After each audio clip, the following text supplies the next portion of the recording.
అందరికీ నమస్తే. Vision India ఫౌండేషన్కి స్వాగతం. మీరందరూ కూడా చాలా సంతోషం, ఎందుకంటే నేను పెట్టిన ప్రతి వీడియోలు కూడా మీరు చూస్తూ ఉన్నారు. మీరు చాలా ఆనందం నాకు. కాకపోతే అండి, దయచేసి కొద్దిగా లైక్ చేసి షేర్ చేసి కామెంట్ చేస్తూ ఉండండి. అలాగే ఏంటంటే ప్రతి ఒక్కరు కూడా మన వీడియో చూసి చెప్పకుండా చాలామంది వచ్చేస్తున్నారు మన నమస్కారం జాయిన్ అవ్వడానికి. ఈరోజు మార్నింగ్ కూడా వేరే వాళ్ళు ఒకరు వచ్చారు. వచ్చి వాళ్ళు ఏంటంటే టోటల్ బెడ్ రెస్ట్ ఉండి వాళ్ళకి కొడుకులు కూతురు కూడా ఉన్నారు. ఉన్న కూడా తీసుకొచ్చి జాయిన్ చేసుకోండి అని చెప్పేసి వెహికల్ తీసుకుని వచ్చేస్తున్నారు. దయచేసి అలా తీసుకురావద్దు ప్లీజ్. ఎందుకంటే కొడుకులు కూతుర్లు ఉండగా వాళ్ళ బాగా దగ్గర ఉండగా మనం తీసుకోవడం కరెక్ట్ కాదు. అలాగే ఈరోజు ఒకరు అంటే మనతో ఫోన్ చేయలేదు, మన యూట్యూబ్ ఛానల్ చూసి వాళ్ళు కూడా కొడుకు చూడట్లేదంట, కూతురు అయితే పాపం వాళ్ళు పని చేసుకుంటూ ఉంటారు. అందువల్ల ఆయన ఎక్కడి నుంచి వచ్చారో ఏంటి అని చెప్పేసి అని అడుగుదాం. నమస్తే అండి, ఎక్కడి నుంచి వచ్చారు మీరు? జరిగింది గట్టిగా మాట్లాడండి. ఎక్కడి నుంచి? పటాన్చెరులో ఉంటారు. బొడజరులో ఉన్న గిరాయికి. ఏం పేరు మీ పేరు? మీ పేరే పేరు? ఇప్పుడు రామయ్య అంటారు. ఈ పట్నం వచ్చింది రాములు అని అలవాడైపోయింది. రాములు ఉంటారు.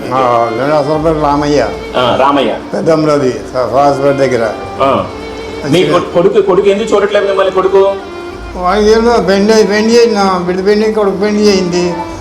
కొడుకు పెండం తీసుకుని వాడు అలాగే పోయాడు. మిమ్మల్ని చూడట్లేదు కొడుకు. ఇంతే ఉంది.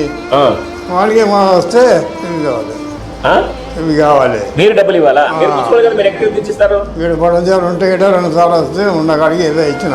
మీకు ఎట్లా డబ్బులు ఎక్కడికి వస్తాయి? కరోనాపిలో పని చేసేటి. కరెంట్ పని చేసేవారు. అగరాలు బంద్ అయిపోయినా కరోనాపిలో చేసేటి. వస్తే 10 ఇస్తే ఇచ్చినాం. ఉన్నాయి కాబట్టి ఇచ్చినా, మనోడే కదా అని. మళ్ళీ అసలు పెట్రోల్ అంటే మళ్ళీ ఇచ్చిన. పోయినా పోయి కట్టి పెన్నాను కొట్టాడు. మందు కొట్టేసి తీసుకుని వెళ్ళిపోయాడు. మరి మిమ్మల్ని మీకు చూడడానికి కూడా రాడా? రాడు. ఇప్పుడు రాడా? 6-7 సంవత్సరాల నుంచి మిమ్మల్ని చూడడానికి రావట్లే. మా కోట సార్ వస్తే పైసలు ఇయ్యక మామ ఇస్తే కొడుతుండు. బండి అమ్మాలో వస్తే నేను దేవుని అత్తలేవన్నా అక్కడ బంద్. మీ బిడ్డ ఎంతమంది? కూతురు ఎంతమంది? పిల్లలు కాదు ఒక బిడ్డ. ఒక బిడ్డ. మరి మీ బిడ్డ మీకు చూడదా? మరి ఆమె చూస్తే ఆమె చూస్తుంటే చేసుకుంది చెల్లెలు. మరి ఎందుకు ఈరోజు మన అనాథాశ్రమానికి నాకు కూడా ఫోన్ కూడా చేయకుండా ఎందుకు ఆశ్రమంలో జాయిన్ చేశారు మిమ్మల్ని? ఎందుకు చూస్తుంది ఆడపిల్ల?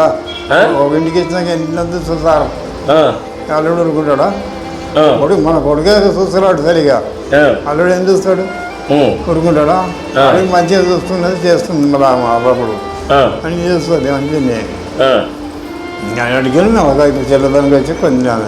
ఇప్పుడు మీ కొడుకు చూడట్లేదు కాబట్టి మీ కూతురు దగ్గర 2 రోజులు ఉంటారని చెప్పేసి మరి ఎక్కడ ఉండలేక మన ఆశ్రమానికి మీరు నాకు ఫోన్ కూడా చేయకుండా డైరెక్ట్గా వచ్చేసారు. అవునా? వచ్చింది తీసుకొని ఇంటికి వచ్చారు. ఏమ్మా? తీసుకొని ఇంటికి వచ్చారు. తీసుకుని ఇక్కడికి వచ్చేసారు. మీకు ఇక్కడ ఇవి చూసిన తర్వాత వాతావరణం ఎలా ఉంది? ఇక్కడ బాగుందా? బాగానే ఉంది కదా? వాతావరణం బాగానే ఉంది కదా? మీరు ఉండగలుగుతారా? మీరు ఇక్కడ ఉండగలుగుతారా? ఇక్కడ ఉంటారా అంటున్నా? ఉంటా సార్. ఉంటా. పోయిన మళ్ళీ చేస్తామంటారు. ఉండాలి. వాళ్ళకి బాధ, మా చెల్లెళ్ళకి బాధ. అది కదా నువ్వు కావాలి.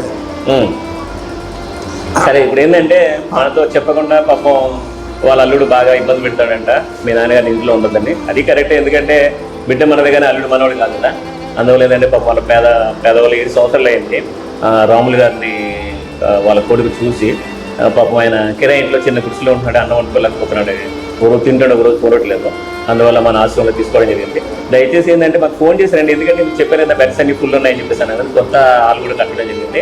అందువల్ల అంటే కొద్దిగా ఫ్యాన్స్ అని, కొద్దిగా ఎలక్ట్రికల్ వైర్స్ అని కొద్దిగా నీడ్ ఉన్నాయి దానివల్ల చేయలేదు. తర్వాత ఇంకొక రిక్వెస్ట్ ఏంటంటే, ఇప్పుడు ఎండాకాలం సమ్మర్ బాగా ఎక్కువ స్టార్ట్ అయింది.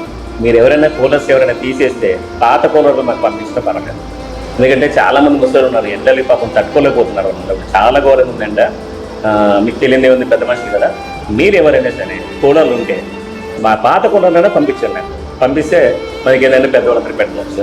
దయచేసి అలాగే మన వీడియోని మీరు అందరూ కూడా ఇలా షేర్ చేస్తుంటే ఇలాంటి పెద్ద మనుషులందరూ కూడా ఎక్కడ ఉండాలని తెలియట్లేదు. అట్లాంటి వాళ్ళందరూ కూడా మన ఆశీర్వాదం మనం తీసుకుందాము. నేను చెప్పాను కదా, ఎంతమందినైనా తీసుకుంటాం, అందరూ డౌట్ లేదు. మీ అందరి ఆశీర్వాదంతో మన పెద్దవాళ్ళందరూ మనం చూడొచ్చు. దయచేసి అలాగే వీడియో చూసి లైక్ చేసి షేర్ చేసి సబ్స్క్రైబ్ చేయండి ప్లీజ్. నమస్తే.